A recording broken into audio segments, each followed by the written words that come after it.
Boa tarde, ouvintes do canal. Eu quero fazer hoje um breve comentário sobre a Casa da Moeda do Brasil, né?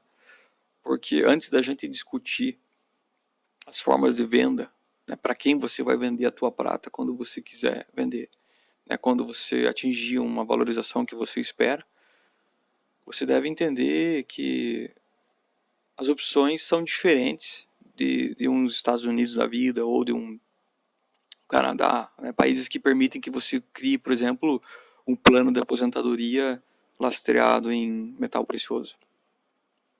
Então, sobre a Casa da Moeda, ela é a empresa mais antiga em funcionamento no Brasil. Foi criada em 1694, é a empresa mais antiga do Brasil hoje em funcionamento.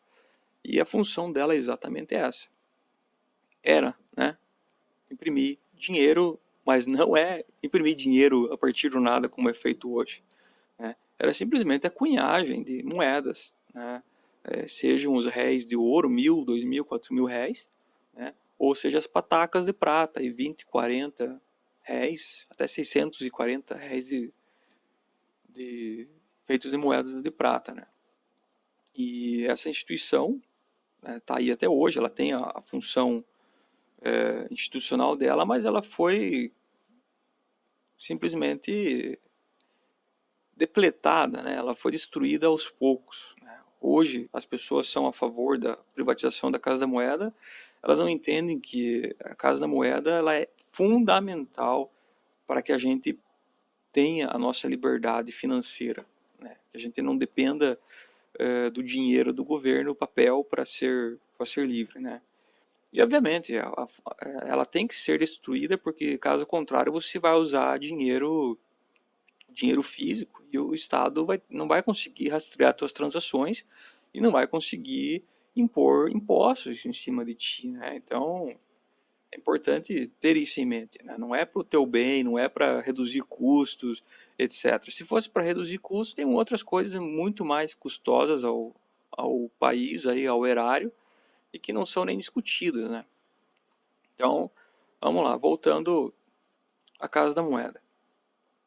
Eu acredito, ouso aqui dizer que ela deixou de ser importante, né, no advento da República, né, no golpe militar de 1889. Né. Para quem não sabe, né, se não te contaram na escola, provavelmente não, a proclamação da República nada mais foi do que um golpe militar. Né. E, e eu digo isso por quê? Porque mais ou menos na mesma época, né, estava sendo criado o Federal Reserve. Né? Se você lê aquele livro lá, The Creature from GQ Island, né? Foi escrito pelo Edward Griffin, é uma história da criação do Federal Reserve, como que as coisas ocorreram debaixo dos panos. Né? Para quem gosta de aproveitar a quarentena, beleza. Então, o que acontece? A Casa da Moeda hoje, para que serve? Né? É muito triste dizer isso, né? Mas ela não serve para porra nenhuma. Ela não serve para nada. Ela serve simplesmente para gerar medalhinhas e coisas colecionáveis que não têm nenhum valor, né? Se você entrar aqui no Clube da Medalha, que é a loja online da Casa da Moeda, eu vejo aqui na página inicial, né, 30 anos da queda do Muro de Berlim. Afinal de contas, por que diabos a Casa da Moeda do Brasil faz uma moeda comemorativa, né, da queda do Muro de Berlim? Isso não tem nada a ver com a nossa história, né? Daí você vai ver a moeda, né? Tá custando R$ 575. Ela não diz a proporção de prata, se é prata 99, se é prata 999, né? Não diz qual que é o teor de prata. Pode ser prata 95, né? Peso 55 gramas, né? Eu acho que ela não é prata pura. E ainda está escrito aqui Berliner Mauer, né? Está escrito em alemão aqui. Então, absurdo do absurdo, né? Uma moeda dessa não serve, não tem a função de servir como dinheiro, é só para juntar pó na prateleira de alguém. E interessante, né? Foram tiradas apenas 50 moedas de prata. Então, analise bem. Você vai pagar o artesão para fazer o design da moeda, você vai pagar o cunhador para fazer a estampa da moeda, né? E se você multiplicar 50 pelo preço da moeda, né? Isso aí não vai dar nada. Vai dar quanto? 30 mil reais? Né? Vamos fazer a conta aqui. Então, 585 vezes 50. 29.250 reais. Isso não paga nem o café, né? Aí, obviamente, a empresa, ela, né, você vai prestar contas para o cidadão, ela é deficitária. Nós precisamos privatizar essa empresa, né? O que está muito errado. Se a Casa da Moeda fizesse exclusivamente a função de imprimir dinheiro com um lastro em ouro e para circulação as moedas de prata, nós não precisaríamos de um banco central. Nós não precisaríamos, então, imprimir dinheiro que é lastreado pela dívida que ele tem, na verdade, né? Quando você imprime dinheiro, você empresta de alguém com a promessa de pagar com juros, né? Quais são esses juros? A taxa Selic, mais alguma outra coisa, mais a inflação, vai depender do título que você comprou, né? E em alguns outros países, os caras estão usando, né, os bancos centrais estão comprando ações de empresas para lastrear a impressão de dinheiro. Então, veja o quão perigoso é o caminho que a gente está tomando, né? Afinal de contas, o Brasil quer tornar o Banco Central independente, né? Ou seja, sem prestar contas ao Congresso, que é o que seria terrível para nós, né? E nessa cortina de fumaça ainda coloca a Casa da Moeda como um mero luxo, né? E o que não deveria ser. Então, assim, estou falando tudo isso para que seja entendido o contexto do porquê que a gente acaba tendo que comprar moedas de prata do exterior para investir em prata, do porquê que a gente acaba tendo que comprar barras de prata do exterior, importar, pagar impostos em cima de produto industrializado, né? Afinal de contas, a prata não é considerada dinheiro, né? Em algum momento da história isso foi abolido, né, por algum interesse de algum governo que passou. Eu acredito que isso ocorreu no Estado Novo do Getúlio. E qual que é o fim disso? Qual que é o objetivo de tornar o metal precioso ilegal? É evitar que você não tenha o poder de compra, evitar que você não tenha liberdade econômica, né? Que todas as suas transações vão ter que ser feitas com o dinheiro emitido do Estado, né? E como é que é o melhor jeito, então? Né? Fazer você pagar imposto com o dinheiro emitido pelo Estado. Veja como o metal precioso, na verdade, ele é uma forma de libertação, né? Seja da intervenção estatal e seja de um sistema bancário perverso. E ainda, né, a gente pode adicionar que no caso do Brasil, nós temos aí a nossa vantagem, de certa forma, é a nossa desorganização, né?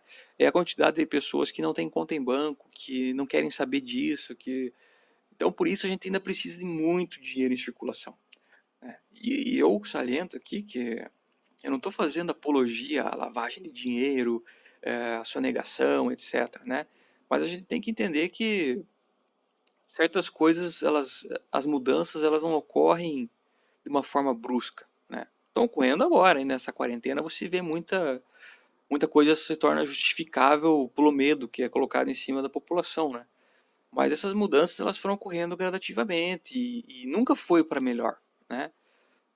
Afinal de contas, se houvesse respeito à propriedade privada no Brasil, você não perderia a tua casa por não pagar o IPTU, né? São absurdos como esse, né? E ao mesmo tempo a retirada de metais preciosos de circulação, seja para posteriormente vender eles no mercado internacional, confisco, etc., nunca vem para ajudar, né? Isso acaba alinhando muito o discurso libertário, né? Eu sei que os libertários hoje, aí, os pessoal que se julga ANCAP, etc., estão seduzidos pelo Bitcoin, né? Eu já tive seduzido pelo Bitcoin e aprendi que não é nada mais do que uma pirâmide financeira, né? Isso, isso não há como negar. Mas o Bitcoin ele teve uma função, né? Qual foi a função do Bitcoin? É atrair aí o pessoal a ideia da transação eletrônica, Então, se você chegar na página do Banco Central na Wikipédia, né, tá lá em setembro de 2019. O Banco Central do Brasil anunciou a pretensão de lançar em 2020 um sistema de pagamento baseado em blockchain. Ou seja, tudo que você fizer, né, será rastreado pelo governo. Vai ter que pagar imposto, meu camarada, não tem jeito, né?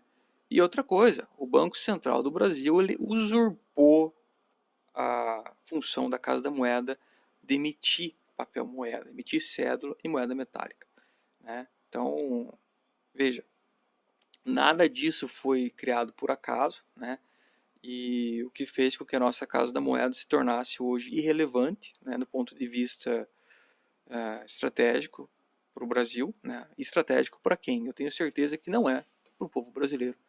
De qualquer forma, né, eu sugiro que você visite o site da Casa da Moeda, né? Ah, por fim, eu quero fazer aqui um comentário interessante. Visite o site da Casa da Moeda e verifique lá no portal da transparência os contratos que eles têm. Você vai ficar surpreso em ver que as moedas, medalhas, etc., que a Casa da Moeda produz, elas são compradas já prontas, né? É feito a cunhagem delas aqui no Brasil, mas na verdade a Casa da Moeda compra discos de prata, né? Discos de prata. Tem um edital aí que ficou paralisado, certo? Porque eles querem privatizar de uma vez, né? Era 150 mil discos de prata, não especifica exatamente a quantidade de prata em cada disco, né, em cada moeda, seja uma onça, seja quantas gramas. Mas é interessante você observar isso para você saber o que acontece, né? Eu, eu acho assim, tenho esperança que a gente ainda consiga reverter esse cenário e que a gente consiga ter, como os Estados Unidos têm, como o Canadá tem, como a Austrália tem, uma moeda de prata soberana, né, que seja R$ 10, né, cunhado R$ 10, uma moeda de prata, com alguma cunhagem interessante, né, e que não fique essa moeda esquisita que a gente tem hoje, que é uma personificação de nada, né. Nós tivemos tantas figuras importantes aí no cenário internacional, nacional, né, que são relegadas ao esquecimento, né, estão lá esquecidas, para ter uma imagem de ararinha azul, para ter a cabeça da República, né, que nada mais é do que um ser mitológico na cabeça de algum grupo de pessoas, né? E não representamos aí um Santos Dumont, né? Um Oswaldo Cruz, um Dom Pedro II, né? Então, eu acho que encerro esse áudio com essa reflexão e peço que você faça a tua pesquisa também, né? Para você saber o porquê que nós não temos mais moedas de prata soberanas no Brasil. É isso, muito obrigado. Se você gostou, compartilhe, deixa aí o seu gostei e, por favor, comente.